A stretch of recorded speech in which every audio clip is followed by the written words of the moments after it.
और मुख्यालय पे कब्जा होना बहुत जरूरी है, क्योंकि बाड़मेर की 7 सीटों के बराबर एक मुख्यालय की सीट है, सब कुछ वहीं से चलता है। इतने क्रोधित क्यों हैं?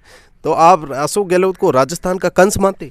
मैं अशोक गहलोत को किसानों का कंस मानता हूँ, इसलिए सब अभी 10 रुपये, 5 रुपये, 7 रुपये क्लेम मिला, क्या किया? कल आपकी बायतू में कौन आएगा? बालाराम जी मूड आएंगे या उम्मीदवार जी बेनीवाल आएंगे? बाड़मेर का इतिहास है कि आज तक आदरणीय स्वर्गीय गंगाराम जी और आदरणीय स्वर्गीय विरदी संजय जैन साहब 3 बार विधायक रहे हैं बाड़मेर के, और उनका वो इतिहास है। चौथी बार आज तक बाड़मेर के इतिहास में कोई विधायक नहीं बना है, इसलिए ये सपना ही रहेगा उनका, चौथी बार वो विधायक नहीं बन पाएंगे। एक मोटो और लौठो खूटो है, वो लौठे खूटे ना कीकर हटाओला।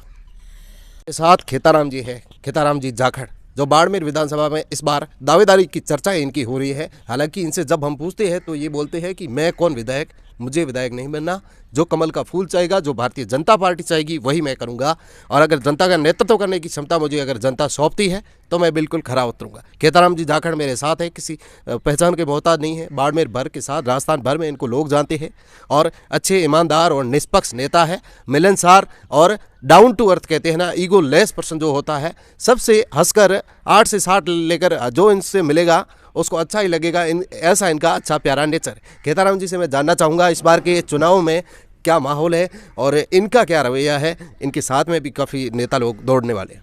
खेताराम जी, स्वागत है आपका थार तक न्यूज़ के वीडियो में। खेताराम जी, रूपाराम जी तैयारी कर रहे हो और बोल रहे हैं मेरी जीत तो 50,000 से क्रॉस है। प्रियंका जी नेतृत्व कर रही है, स्टेज पे सबसे पहले बैठती है और मालाएं उनको पहनाई जाती है पब्लिक द्वारा। क्या माने हम, किसको टिकट मिलने वाली है भाजपा की? भारतीय जनता पार्टी के एक ही नेता है नरेंद्र जी मोदी, और उम्मीदवार है कमल का फूल। जिसे भी टिकट मिलेगी उसके साथ कंधे से कंधा मिला के भारतीय जनता पार्टी बाड़मेर में मुख्यालय में इस बार कमल खिलाएगी। किसी तख्त और ताज का भूखा नहीं हूँ, बिल्कुल। मुझे सिर्फ बाड़मेर परिवार का विकास और राजस्थान में भाजपा की सरकार चाहिए, यही मेरा संकल्प है। भाजपा वाले रैली निकाल रहे थे, उसमें एक अशोक गहलोत का पुतला था। मैंने आपसे पूछा था कि ये किसका पुतला ले जा रहे हो, तो आपने बोला एकदम क्रोधित होते हुए कि राजस्थान के कंस की हम शव यात्रा ले जा रहे।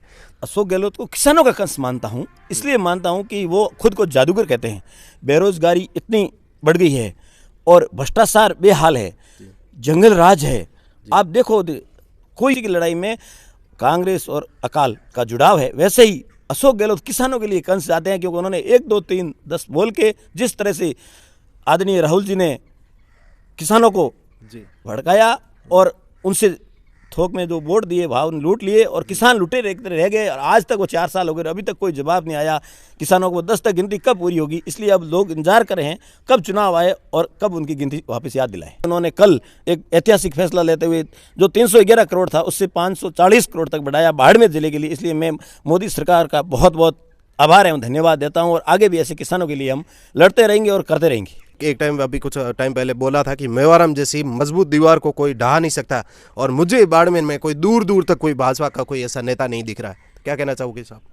मजबूत, सबसे मजबूत आज राष्ट्र के अंदर भारतीय जनता पार्टी सबसे बड़ी पार्टी है, और सबसे मजबूत नेता विश्व के हमारे नेता है। उस पार्टी में रहने का हमें गर्व है। मैंने दुख सुख देखे हैं, इसलिए 15 साल से जो कार्यकर्ता परेशान है, वो दर्द कार्यकर्ता का अब इस बार निकल कर आ रहा है, और लोगों ने मानस बना लिया है कि इस बार बाड़मेर के अंदर कमल खिलाना है और खिला के रहेंगे।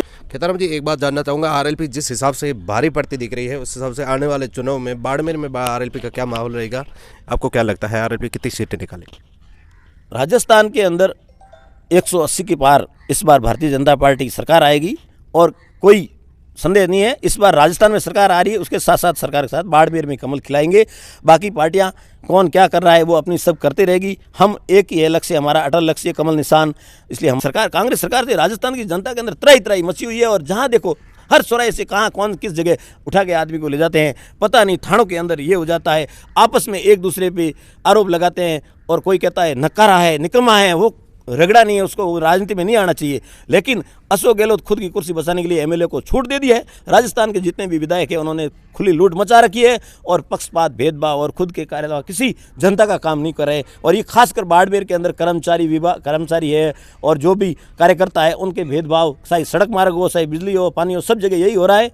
और एक मैं खासकर आपको बताना चाहता हूं कि बाड़मेर के अंदर जितनी कंपनियां आई हुई है उन कंपनियों के अंदर सब बाहर ही लगे हुए हैं। तो अपना पहला टारगेट रहेगा कि ज़्यादा से ज़्यादा कोशिश करके राजस्थान बाड़मेर के युवाओं को इसमें रोजगार दिलाए, और युवा जब रोजगार मिलेगा तो अपने आप होगा। दूसरी बात है जो रॉयल्टी के है, मिल नहीं रही है अभी तेल और इसके अंदर गैस के अंदर। अगर 2% रॉयल्टी मिलती है तो बाड़मेर का विकास, ये जो सड़क गंदी जो नालियाँ पड़ी है इन पर अच्छी सड़कें हो जाए और विकास हो जाए तो बाड़मेर एक चमन हो जाए, ये मेरी ऐसी आशा और उम्मीद रखता हूँ मैं।